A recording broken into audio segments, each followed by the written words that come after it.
If you are sick and tired of being sick and tired, press pause, go get a pen and paper because we are getting ready to tap in, y'all. Today is all about creating goals for your life, figuring out what that vision is for your life, putting a plan in motion and implementing that plan so it can be executed. I am your host, Coach Lorraine Lindsey, and today I'm going to be spending a little bit of one on one time with you, giving you some coaching tips to create that vision for your life right after this. What is mindset? Our mindset is based on what we believe, and anything we believe in, we put into motion.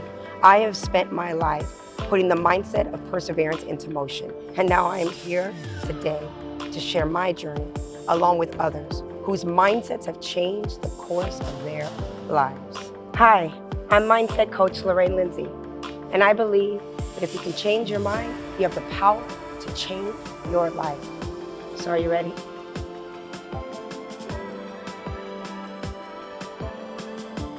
Welcome back to another episode of The Mindsetters, where we believe that if you can change your mind, you have the power to change your life. I am your host, Coach Lorraine Lindsey. I am a certified peak performance and mindset coach. And before we get started in today's topics, please do not forget to hit the subscription button. Give us a thumbs up and send us your comments. We love hearing from you. And today I am actually really excited. This is a show where I decided that today it's going to be one-on-one. Me checking in with you. I am a life coach, and so sometimes I feel it's important that we give people some one-on-one tips, some tools that we all need sometimes just to figure out how do we set goals for our lives? How do we create these visions? How do we put plans together? So before I talk about those things with you all, let me explain to you what a life coach is, because I get this question a lot. Like, what is a life coach? Well, I'm certainly not a therapist, right? I'm not going to put you on a couch and diagnose you. And I do think that therapy is a very, very important, but it's not what I do. So there's a saying that is by Michelangelo, and it says this: every block of stone has a statue inside it, and it is the task of the sculptor to discover it. I saw the angel in the marble and carved until I set him free. So this is what I do. My job for people out there is to be the sculptor. The art is inside of you. You already have the vision for your life, the beauty for your life, the things that you want to do for your life. And as a life coach, it's me just coaching you through that, getting you to see what you already know. And so today the emphasis will be on that. It's about creating those visions, creating goals for yourself, and putting plans into motion that can be effective and be executed for your life. So let's go right into it. The first thing I want to do for you all out there is kind of give you a little bit of how the mind works, okay? And I'm not going to be like boring and overly scientific, but I feel like this is a very important part of coaching and you understanding why maybe sometimes you're being stuck. You know, I took a course many years ago and as part of my training. And in this course, I learned that you know what you know what you don't know, but you don't know what you don't know. And this is where our blind spots are in our life.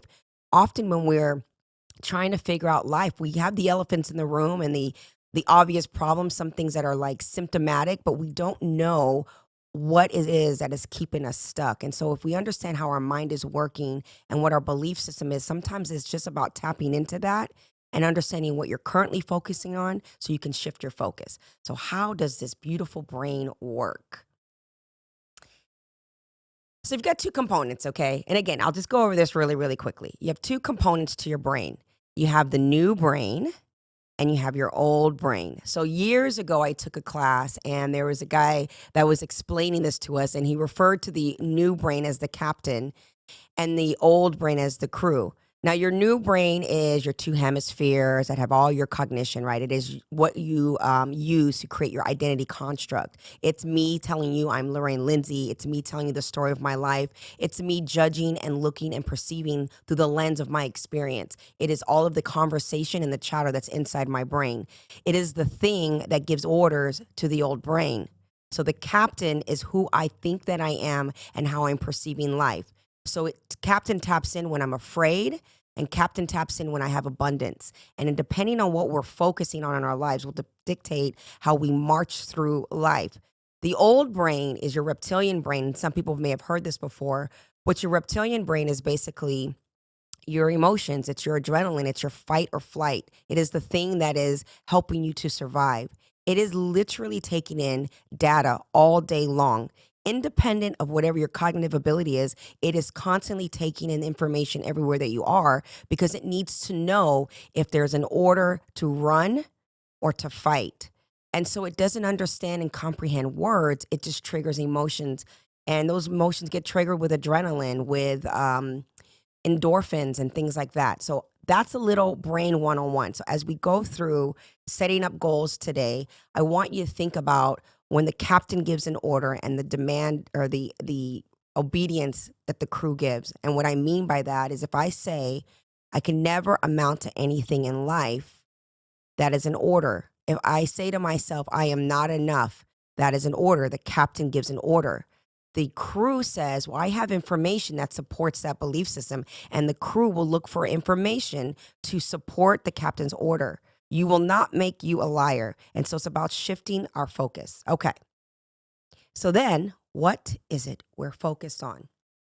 When I talk about setting goals for your life, it's all about what is it that I'm focused on? Do I even know what that goal is? Do I know what it is that I want to do with my life? What is the vision?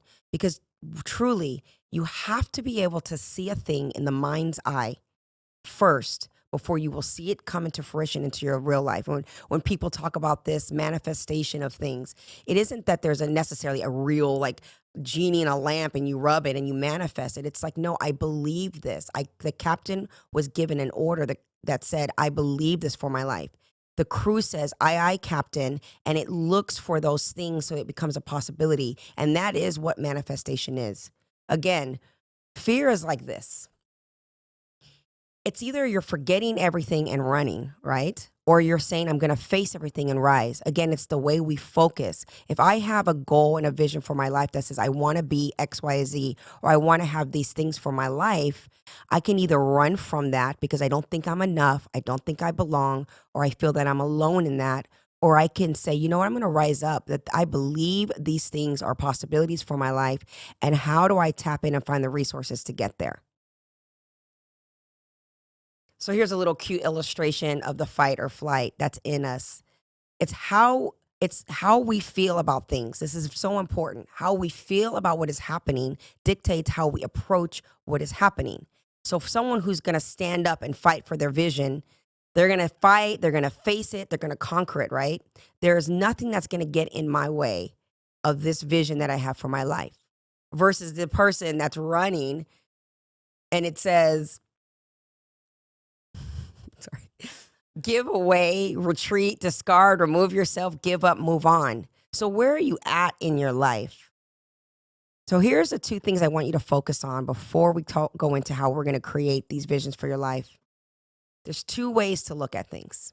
You can look at your life and focus on the scarcity of life and how we tell the story from a perspective of scarcity, or we can look at life as something that is abundant for us. The scarcity is always external. It's always about looking at what's outside of self. This problem's happening. This is what's happening in the world. This is what this person has done to me. These are the hurts and pain, and it's all external. And because of these things, I can't do this, this, and that. It is a way that we victimize ourselves and we get blurry in our vision for our life.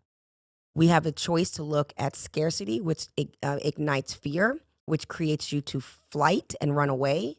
Or you can say abundance, which means, yes, these things have happened. Yes, this is what's going on in my life, but what's the lesson? What can I learn? What is the vision for my life? And what is the resources that I can tap into? It's all about saying my abundance is my solution to whatever problem is out there. Yeah, these problems are here, but my abundance says that I can find solutions to those problems. There's a saying that goes, abundance is not something we acquire. It is something that we tune into. And again, I'm going to go back to the brain and the captain. If you tap in and you say to yourself, I'm abundant, I have this vision for my life, and I need to tap in and find resources, and you give that as a command for your life. And I'll give you an example. When I started this podcast, I literally had an idea in my mind. I was on a hike. It was during the pandemic. We were shut down. And I'm on a hike with some friends, and I had this idea to do a podcast. Never had an idea to do it before, never had an inkling, but it came to me. Now, I could have thought about all the problems that were happening and the reasons why I couldn't do it. But I felt so strong and compelled for this vision. I could see it in my mind's eye. that I said, okay, let me bring it up and mention it and see if I could maybe do this. Now, did I have a podcast studio? Did I have equipment? Did I have any of those things? No. Did I even know how to do any of those things? Absolutely not. But what I did know was that the vision was there and I could feel it and see it and think of it in my mind. So I created a podcast. I literally started in my kitchen at home at my dining table with an iPhone and a tripod and a terrible microphone. I didn't even know that sound and quality was even important, but it led me down a rabbit hole that got people to watch so much, in fact, that it triggered people's attention and intrigue and inspired, and people approached me. And this is why I'm actually in a beautiful studio where I have quality sound and quality light, and I'm finally getting traction and creating the consistency. But it all started with the vision that I created that day on that walk. So here's what's important when we're creating visions and goals. It's all about tapping in to a compelling why. Sometimes we think or we know what our visions are. Like, I wish I could have had this for my life, or I really want to do this. And there's something in you. Like I said, there is a piece of art that's inside of you, this big slab of marble, and you just haven't been chipped away and chiseled away to reveal what's in you. But some of us know what that is that's inside of us. And the thing that will get you there is to tap into what is compelling. I have a vision for my life, which is this, and I call it finding your Disneyland, which we'll talk about. But it's like, what is my Disneyland? What is the destination that I see for my life? So, in order for us to create the vision and make the vision become something that is tangible, it's about tapping into a why. If we really understand what the why is for our lives and that why is compelling, the how comes naturally right after that. And I'll give you an example. I worked in a corporate environment. I became a big executive for a big casino. I started that position as a hotel operator. At the time when I started that position, I was 18 years old and I had a 1-year-old child. I was a single mother. I was 16 when I left home and gave birth to my child at 17. I grew up in a home that had domestic violence. It was dysfunctional and toxic at times. We struggled tremendously. And all I knew from my life at that time was that I'm giving birth to this person. And it was a must. I didn't want to, need to, would like to. It was a must for me that he had a different life than I had. Now, I didn't know how I was going to do that, how I was going to accomplish that, because I didn't have the people around me. I didn't have the resources and people who had mindsets to say, you can do this. But he was enough of a compelling why for me that it changed everything. So I went from being a hotel operator, thinking about a number and an amount of money that I needed to make so that my son had a different experience in his life. And that compelled me. I would do anything to make sure that his life was different than mine, that he would have different opportunities and different resources. What did that mean to me? It meant to me that I must do things different. The how came right after that. And so I worked and I grinded, and I didn't work just any kind of way, and I didn't hustle for any kind of money. It was also important for me. What was a must is that I'm going to work hard to make my baby his money so he can have a better life, but I must do it with integrity. Because not only do I want to provide for my son, but he must look at his mother and have a level of respect for her. And so I grinded, and there was nothing going to get in my way because it was a must. So I say this story because it's about you all tapping in. What is it in your life that you feel that you must do that is so compelling? It doesn't have to be a child per se, but why must I do this? Make the compelling why for yourself. What is it that you want for your life that's important for your life? And what must you do to get it? The compelling why is everything. So much, in fact, for me, when my son graduated from college, the was able allowed me, excuse me, to provide for my son. I was able to pay for his education. I was able to purchase a home and let him live in a home. I'd never had that before. He never experienced homelessness or not having a vehicle to get him to places. I made sure that things were different. But here's what happened. When my son graduated from college and he got a big opportunity and he moved and he went on to New York and he didn't need me anymore, that compelling why changed. That compelling why didn't serve me any longer. And what did that lead to? The vision that I had, which was to provide for him, to create a different life, came into fruition. It worked, and it worked beautifully to the point where my son is successful on his own. And I had to shift. I had to say, okay, that compelling why is done. And in order for me to do something different, I have to tap into another compelling why. It had to be significant enough for me to be sitting here today doing a podcast. So I talk about what your Disneyland is. I've talked about this before, and I talk about Disneyland because Disneyland is a destination that a lot of people desire to go to, whether it's Disneyland or Disney World, but it is a place that we all know exists.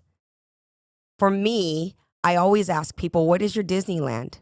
In order for you to create goals for your life, you have to believe that the destination of that goal exists. You have to believe that it's tangible for you. Whatever that is, let's say, I want to be a mother someday, or I want to own my own business, or I want to have a healthy, vibrant relationship, or I want to be fit and I want to feel healthy.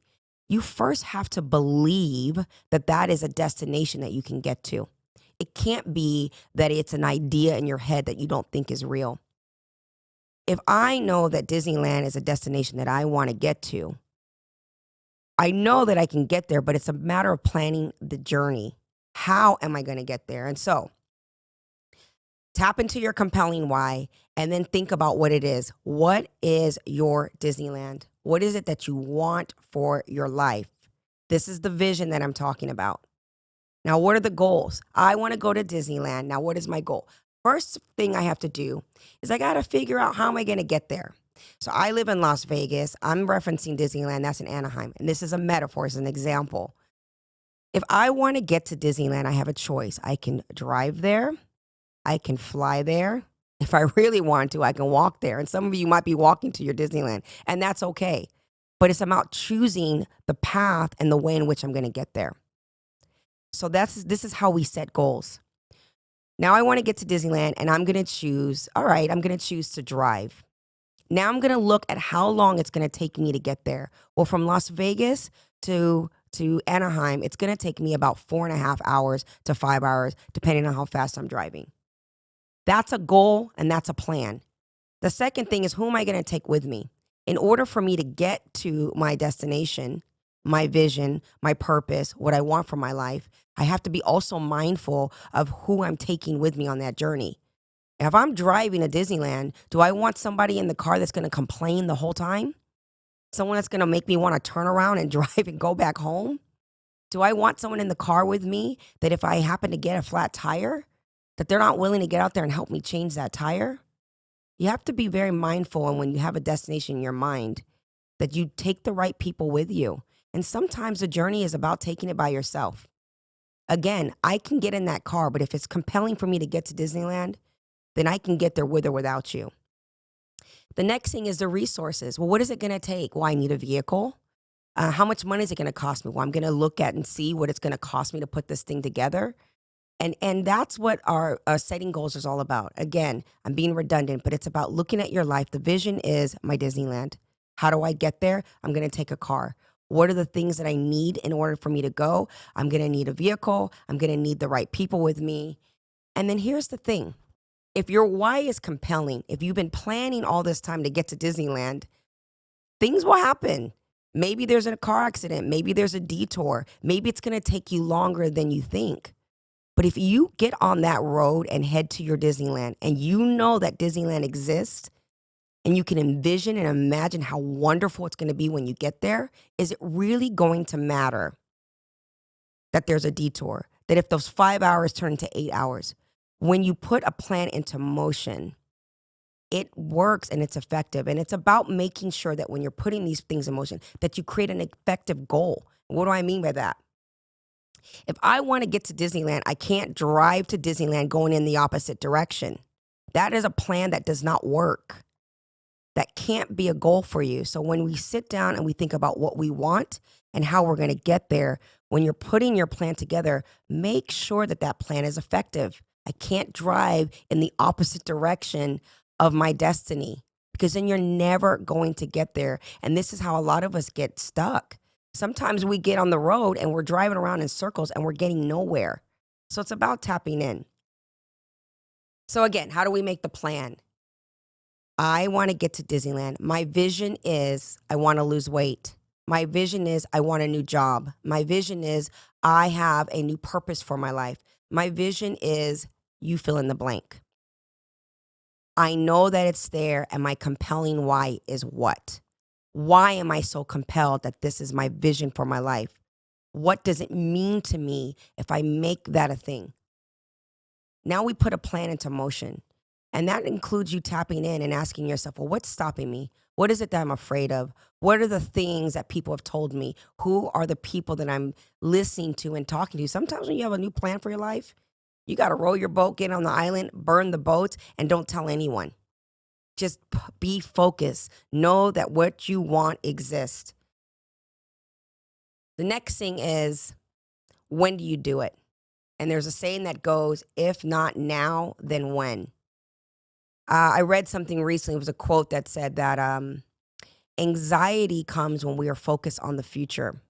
Depression kicks in when we're dwelling on the past. Your peace is in your presence.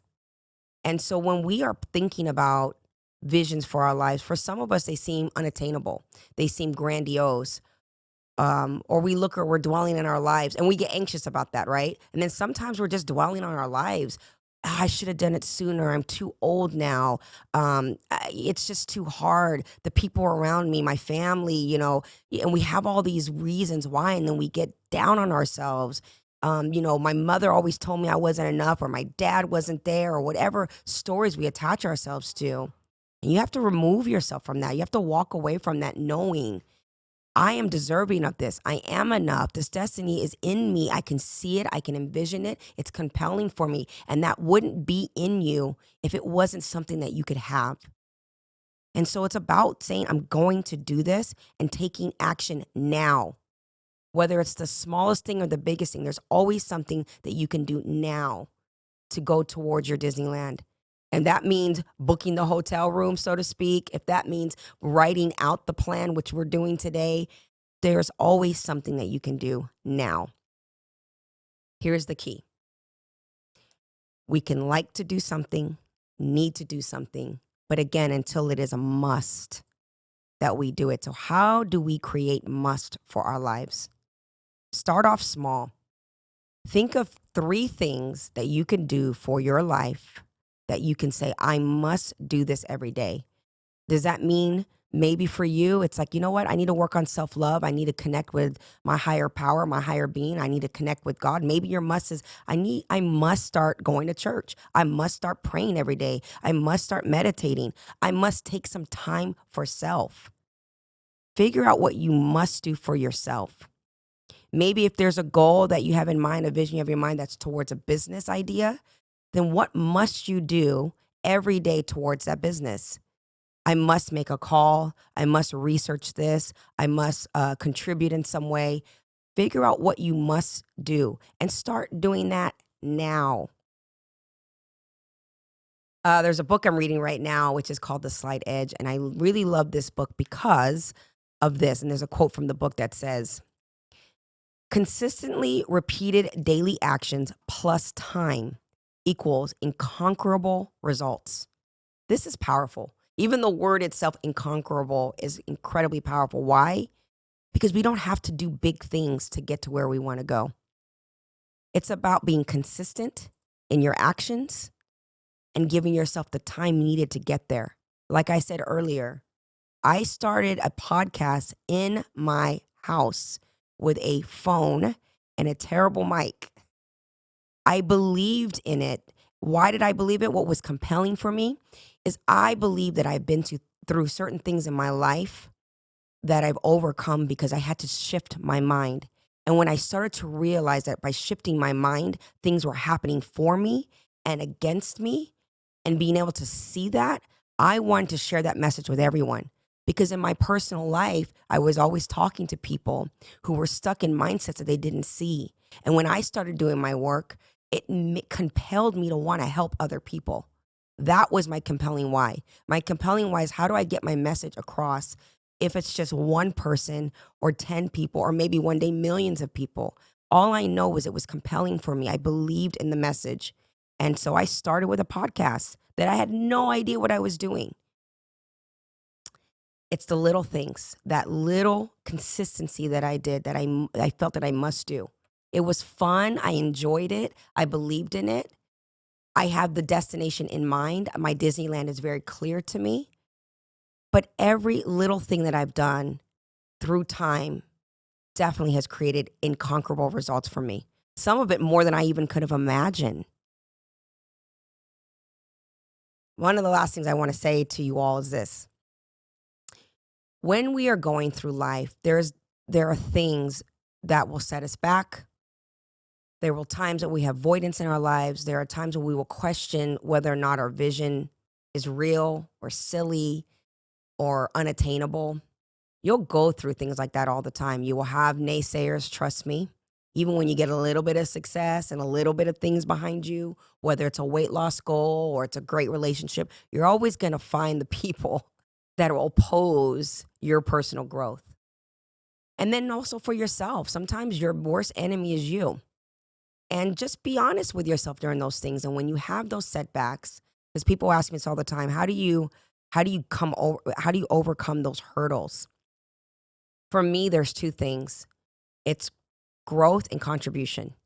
When I am feeling down, when I'm feeling defeated, when I'm feeling like I can't get to where I want to get to, and I truly sometimes feel like giving up, I find a way to grow, whether that means learning, researching, educating myself, talking to people that have superseded where I'm at, not being afraid to plug in the people that are on the next level. It can be intimidating, I get it, but that's growth for me. And when I'm in that space, whether I show up to a workshop or I go to a meetup or I participate in things that cause me to expand myself, it's amazing how powerful that is and how it helps you to overcome. The other greatest thing is contribution. There is a world that is greater than you. And it's a beautiful thing. It takes a lot of pressure off. Whenever there are times when I feel in a funk or I feel down, I find something to do to contribute, big or small. Sometimes if I'm in a bad mood, I'll go out and I'll just smile or I'll say something kind to somebody else because that's my way of contributing. So I close with this. I have this little young woman here, this warrior, and she's standing there with her sword and she's got a dragon behind her. Your life and what life will give to you will be the dragon. Well, we don't watch movies and we don't see the heroes because they run away from life and they're always afraid and they run away from everything. We're always rooting for the warriors. So why not be a warrior for your own life? Life has dragons out there. Sharpen your swords. Be a contributor. Grow. But know that your Disneyland exists. So let me rehash this one more time. What is your Disneyland? What is the vision for your life? Know that that is real and attainable. Create a compelling why as to the need to get to your goal. And then put a plan in motion. Write it down bit by bit and take action now. What must you do now? Because that is the execution of your vision for your life. So I hope this little tips helped you.